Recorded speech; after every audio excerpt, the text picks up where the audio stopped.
سورہ نساء قرآن مجید فرقان حمید کی ان اہم ترین صورتوں میں سے ہے جنہیں سیکھنے کا خصوصی طور پر حکم دیا گیا۔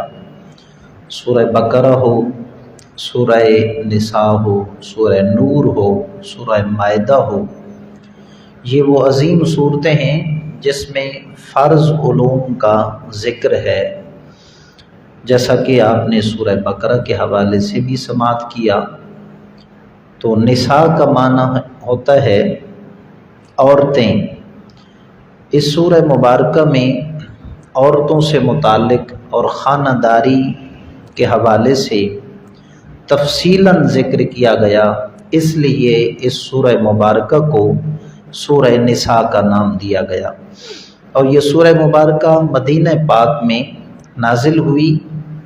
ترتیب قرآن کے اعتبار سے یہ چوتھی سورت ہے اور یہ سورہ ممتحنہ کے بعد نازل ہوئی۔ اس سورہ مبارکہ میں 24 رکوع اور 176 آیتیں ہیں۔ آقا کریم علیہ السلام ایک مرتبہ فجر کی نماز پڑھانے کے لیے تشریف لائے تو صحابہ کرام نے دیکھا کہ کریم آقا صلی اللہ تعالی علیہ وسلم پر تکلیف کے آثار ہیں۔ آپ کے چہرہ اطہر سے یہ بات واضح ہو رہی تھی، اور قربان جائیں ان کے عشق کے کہ آقا کریم علیہ السلام کس کیفیت میں ہیں، صحابہ کرام دیکھ کر ہی جان جایا کرتے تھے۔ سرکار علیہ السلام کو تو معلوم ہوتا ہی ہوتا تھا، لیکن صحابہ بھی آقا کریم علیہ السلام کی کیفیت سے اس قدر واقف تھے۔ تو دیکھا تکلیف کے آثار ہیں۔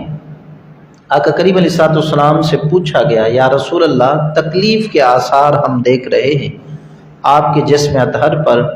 تو سرکار نے فرمایا کہ آج میں نے قرآن پاک کی جو 7 بڑی صورتیں ہیں ان کی تلاوت کی ہے۔ یعنی بتانے کا مطلب یہ تھا کہ میں سویا نہیں ہوں بلکہ ساری رات قرآن پڑھتا رہا ہوں۔ ان میں ایک سورہ نساء بھی ہے جس کی تلاوت میں نے کی ہے۔ اسی طرح حضرت عبداللہ بن عباس بیان فرماتے ہیں، یہ ابن ابی شیبہ کے حوالے سے حدیث مروی ہے، فرمایا کہ جس بندے نے سورہ نساء کو پڑھ لیا، سمجھ لیا، تو وہ وراثت کے تمام تر قوانین سے واقف ہو جاتا ہے۔ اس لیے خصوصی لوگوں یعنی جو مذہبی لوگ ہیں ان کے علاوہ عمومی طور پر تمام احباب کے لیے یہ لازم ہے، مسلمانوں کے لیے، کہ وہ سورہ نساء ترجمہ اور تفسیر کے ساتھ پڑھیں۔ اسی طرح بالعموم اگر دیکھا جائے تو اس سورہ مبارکہ کے اندر رشتہ داروں سے حسن سلوک اور ہمسائیوں کے جو حقوق ہیں ان کی ادائیگی کے حوالے سے حکم دیا گیا، اور اسی طرح اس سورہ مبارکہ میں وراثت کے احکامات تفصیل سے ذکر کیے گئے۔ اسی طرح معاشرے کے اندر جو فحاشی اور بے حیائی ہے اس کو ختم کرنے کے حوالے سے بھی اس سورہ مبارکہ میں احکامات جاری کیے گئے، اور اسی طرح کن عورتوں کے ساتھ نکاح جائز ہے، کن کے ساتھ جائز نہیں ہے، تفصیل کے ساتھ اس سورہ مبارکہ کے ابتدائی مضامین میں یہ بیان کیا گیا۔ اسی طرح اعمال صالحہ اور توبہ کی جو تلقین ہے وہ بھی کی گئی، اور مسلمانوں کو ناحق قتل کرنے سے بھی منع کیا گیا سورہ نساء کے اندر۔ اور جو بندہ خطا یعنی بھولے سے کسی مسلمان کا قتل کر بیٹھے تو جزا کے طور پر وہ کیا دے، اس کے حوالے سے بھی تفصیلاً ذکر ہوا۔ منافقین کی سرزنش کی گئی، اور اسی طرح عیسیٰ علیہ السلام کے زندہ ہونے کے حوالے سے بھی تفصیلاً ذکر ہے۔ سب سے پہلے آدم علیہ السلام کی تخلیق سے اس کا آغاز کیا گیا۔ اللہ جل وعلا ارشاد فرماتا ہے کہ یا ایھا الناس اتقوا ربکم الذی خلقکم من نفس واحدہ، کہ اے لوگو اس رب سے ڈرو جس نے تمہیں ایک جان یعنی آدم علیہ السلام سے پیدا کیا۔ تو آدم کی تخلیق اللہ نے فرمائی مٹی سے، اس کے حوالے سے آپ سماعت کر چکے ہوں گے کہ مٹی سے ان کا جثہ تیار کیا گیا، پھر اس کے اندر روح ڈالی گئی، پھر فرشتوں سے السلام علیکم اور وعلیکم السلام کے حوالے سے مکالمہ ہوا اور یہ پھر اولاد آدم کا سلام بن گیا۔ اسی طرح اللہ فرماتے پھر اسی ایک جان سے یعنی آدم علیہ السلام سے ہم نے تمہیں جو ہے جوڑا جوڑا پیدا کیا کہ ان سے سیدہ حوا پیدا ہوئی، پھر دیگر اولادوں کا سلسلہ وہاں سے شروع ہوا، حضرت آدم اور حضرت حوا کے نکاح کے بعد اولادوں کا سلسلہ شروع ہوا، تو اللہ فرماتے ہم نے پھر کثیر مرد اور عورتیں زمین پر پھیلا دیے آدم اور سیدہ حوا کی اولاد میں سے، اور فرمایا کہ پھر تم اس رب سے ڈرو کہ جس کے سبب تم ایک دوسرے کا یعنی جس کا نام لے کر ایک دوسرے سے تم سوال کرتے ہو کہ اللہ کے نام پر مجھے معاف کر دے، اللہ کے نام پر مجھے دے دے، تو اللہ فرماتا ہے پھر تنہائی میں بھی اس رب سے ڈرا کرو جو اتنا عظیم رب ہے کہ جس کے نام کا تم واسطہ دیتے ہو تمہارا ہر بگڑا ہوا کام آسان ہو جاتا ہے، تو پھر اس رب سے ڈرا کرو۔ پھر اسی سورہ مبارکہ کے اندر بیان کیا گیا کہ یستخفون من الناس